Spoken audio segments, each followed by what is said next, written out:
நிவா கிட்ட நான் ஒரு விஷயம் பார்த்தேன். அது நிவாகிட்டே சொல்லியிருக்கேன். இப்ப டைரக்டர் வந்து ஒரு ஸ்கிரிப்ட் கொடுக்குறாங்கன்னு வச்சுக்கீங்களேன். இப்ப ஃபார் எக்ஸாம்பிள் ஒரு டயலாக் வருது, ஆஷான்னு போடும். அந்த ஸ்கிரிப்ட்லயே ஆஷான்னு இருக்கும். ஏன் இப்படி பண்ற ஏன் இப்படி பண்ற பிராக்கெட்ல வந்து நிவா சயின்ஸ் லவுட்லின்னு ஒரு பிராக்கெட் இருக்கும். ஸ்கிரிப்ட் பார்த்தா உங்களுக்கு தெரியும். ஓகே, அந்த பிராக்கெட் வந்து யூசுவலி ஏன் ஸ்கிரிப்ட் ரைட்டர் எழுதுறாங்கன்னா to give the character the idea of what's going to happen, what the emotion she has to bring out during the scene. நிவா வந்து அந்த பிராக்கெட்ல உள்ள விஷயத்தை கூட அக்கு வேற ஆணி வேற பெர்ஃபார்மன்ஸ் இருக்கும். ஃபார் எக்ஸாம்பிள், ஏன் இப்படி பண்ற பிராக்கெட் நிவா சயின்ஸ். ஸோ இதுதான் படிச்ச நிவா பெர்ஃபார்மன்ஸ் கொடுக்குறாங்க. இப்ப ஏன் இப்படி பண்ற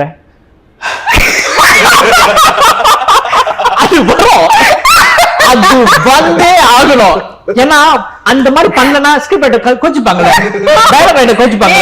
கஷ்டப்பட்டு எழுதுறாங்க. இது ஒரு தடவை 2 தடவை இல்ல, மூச்சு விடுறத பண்ணுவாங்க, ரோலிங் ஐஸ்